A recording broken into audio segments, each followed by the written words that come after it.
Welcome to the INFOWARS Nightly News. I'm Darren McBreen. It is Thursday, June 18th, 2015. Here's a quick look what's coming up. Tonight, a coward with a gun murders a church congregation. Who is Dylan Roof, and where did he come from? And the TPA passes the House and heads back to the Senate. That's next on the INFOWARS Nightly News. I'm more just in grieving for myself and the country and all of us, because we're in deep crap. I mean, we're in the hands of some really bad people, and we've been. And we begin this evening with the tragic and cowardly church shooting in Charleston, South Carolina, where 9 people, including the church pastor, were shot down and murdered in cold blood. The suspect has been caught, and he is currently in custody in a North Carolina jail. Charleston police have released photos of the suspect accused of the mass shooting. There he is right there, 21-year-old Dylan Roof of Lexington, South Carolina. The victims of the shootings were 6 females and 3 males. And apparently the gunman was right there with them attending the church at the time. That's right, he was actually there with the victims during a Bible study. So he didn't just walk in and start shooting people. He was there with them the whole time before he suddenly began to open fire and execute everyone. So a very disturbing and shocking tragedy indeed. The liberals are already calling for an immediate gun ban, and wouldn't you know it, right on cue, within hours of the shooting, the Obama administration, or Obama himself, actually had a press conference, and he is exploiting this tragedy for gun control and racial division. Once again, innocent people were killed in part because someone who wanted to inflict harm had no trouble getting their hands on a gun. Now is the time for mourning and for healing. But let's be clear. At some point, we as a country will have to reckon with the fact that this type of mass violence does not happen in other advanced countries.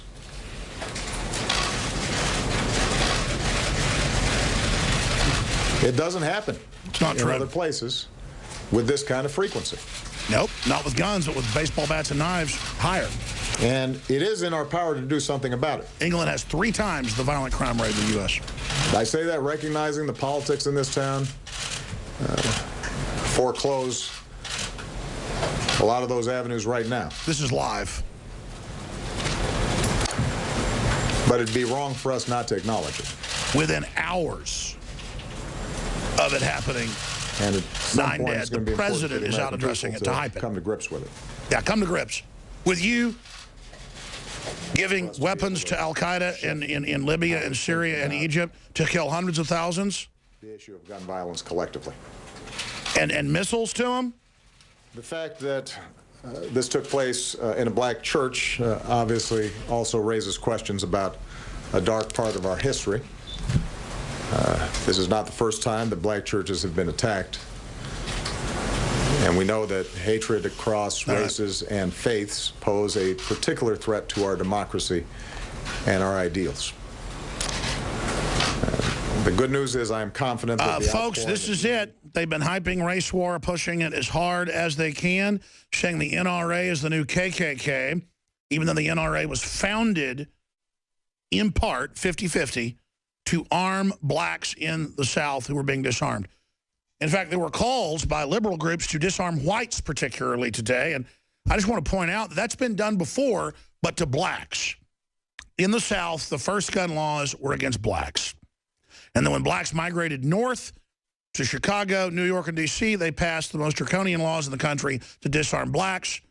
And that's why, you've got, last number I saw was 14 blacks a week are being shot almost exclusively by other blacks and killed in Chicago. You're not going to see a press conference from the president on that or on the 51% of blacks that were never born.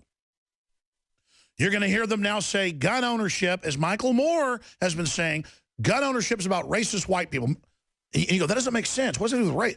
They're going to push it now. You see, it's not about the killer, the alleged killer, killing people.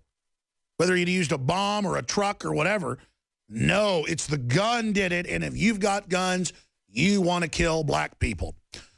No, the answer is, if I was a black senator especially, or a senator period, and I gave speeches in public, you better bet your bottom dollar I'd be carrying a concealed handgun. But see, folks don't carry their guns to church, and they should. Let's go back to the president. Can't believe I'm saying he's the president, the traitor-in-chief. Members of their own communities, but to all in need. They opened their doors to strangers who might enter a church in search of healing or redemption. Mother Emanuel Church and its congregation have risen before. He is so upset right now. He cares so from an much earthquake, about black people. other dark times. That's why they've doubled the unemployment rate of blacks in 7 years. And with our prayers and our love and the buoyancy of hope, it will rise again now as a place of peace.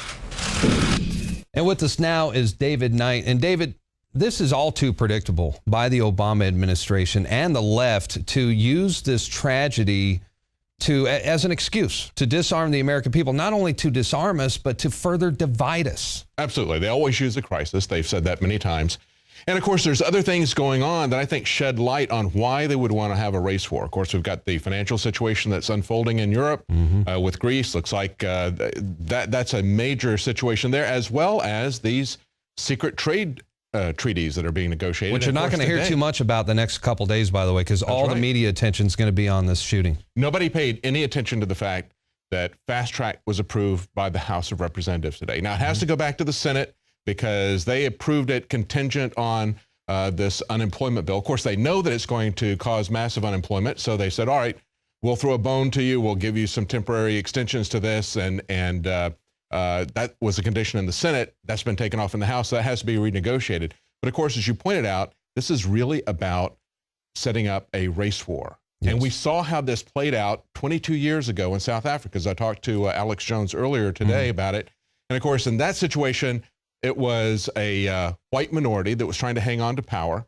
You had a black majority that was coming in to power. A lot of people didn't want to see apartheid go away. They didn't want to see white minority rule go away. So as a last resort, they were willing to pull the trigger on a race war. And I believe that's what happened at this St. James shooting that we talked about earlier today, where you had a church of 1,000 people. First time that happened in a white suburb, 1,000 people. They had 5 black gunmen come in with AK-47s, lobbing in hand grenades, shooting people. 10 people died.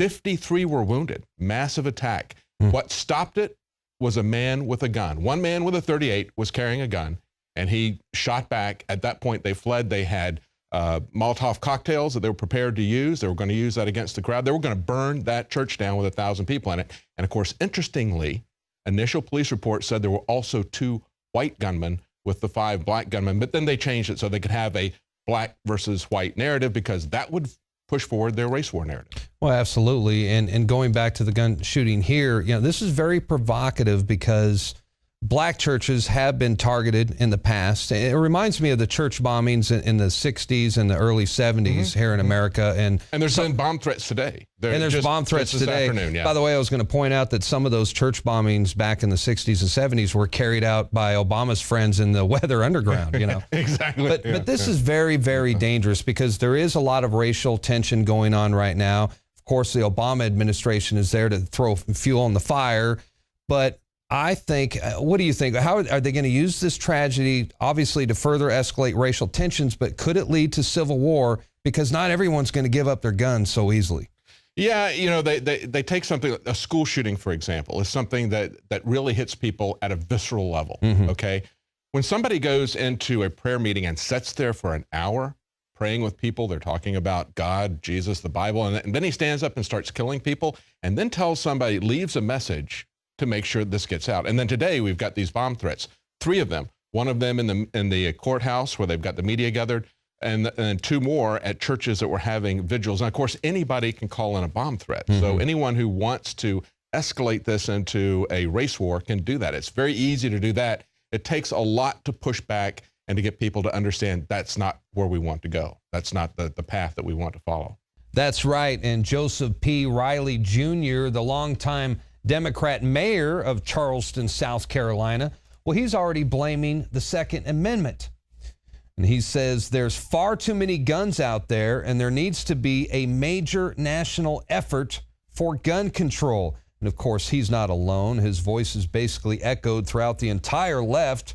Representative Wendell Gilliard, a Democrat whose district includes the church where the shooting took place, he said, "We need action. There's a race problem in our country. There's a gun problem in our country. We need to act on them quickly."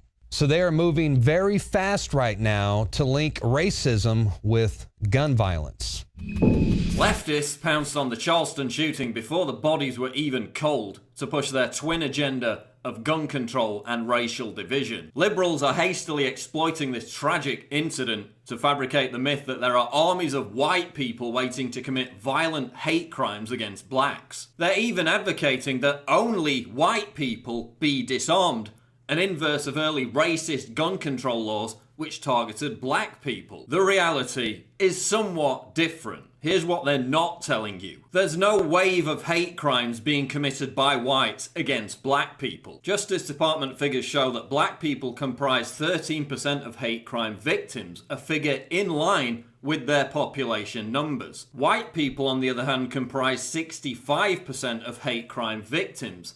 And from 2003 to 2006, black people comprised just 7% of hate crime victims. Black people are responsible for half of all homicides within the United States, despite making up only 13% of the population. Department of Justice statistics show that between 1980 and 2008, blacks committed 52% of homicides compared to 45% of homicides committed by whites. There's clearly a problem of violent criminality within the black community, but hardly anyone is talking about it. Despite being outnumbered by whites 5-1, blacks commit 8 times more crimes against whites than vice versa, according to FBI statistics. A black male is 40 times more likely to assault a white person than the reverse. Incidents involving hate crimes, including murders, where the perpetrator is black and the victim is white, are almost universally ignored by the mainstream media. For years, the phenomenon of overwhelmingly black people randomly attacking white people on the street was disguised by the press,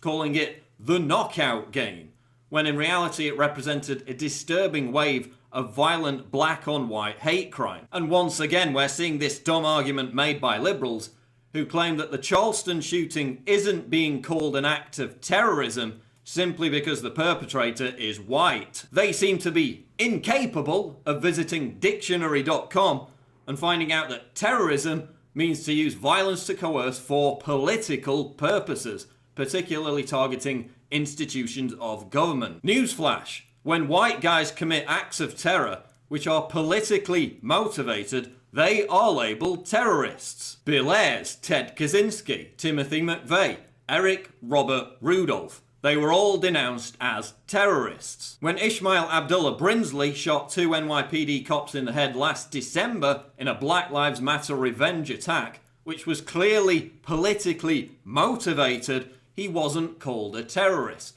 So by that benchmark, neither should the Charleston shooter. Many on the left even demanded that the Germanwings suicide pilot be labelled a terrorist simply because he was white, when that incident had zero political motivation whatsoever. Same thing with the Chapel Hill shooting. Just like the NYPD shooting, racial division, fueled by the Black Lives Matter movement, in coordination with the Obama Justice Department on one side, and white supremacists on the other side who hide behind racism to ignore the very real problem of police brutality, meant that the Charleston shooting was all too predictable. Should law-abiding blacks be made to feel guilty for disproportionately high black homicide rates? No, but by the same token, law-abiding whites should not be figuratively put on trial and pressured to atone for their white guilt and relinquish their Second Amendment rights in response to events like the Charleston shooting. So long as the debate continues to be centered around hating on and shaming people for their skin color, resentment on both sides will continue to boil over, encouraging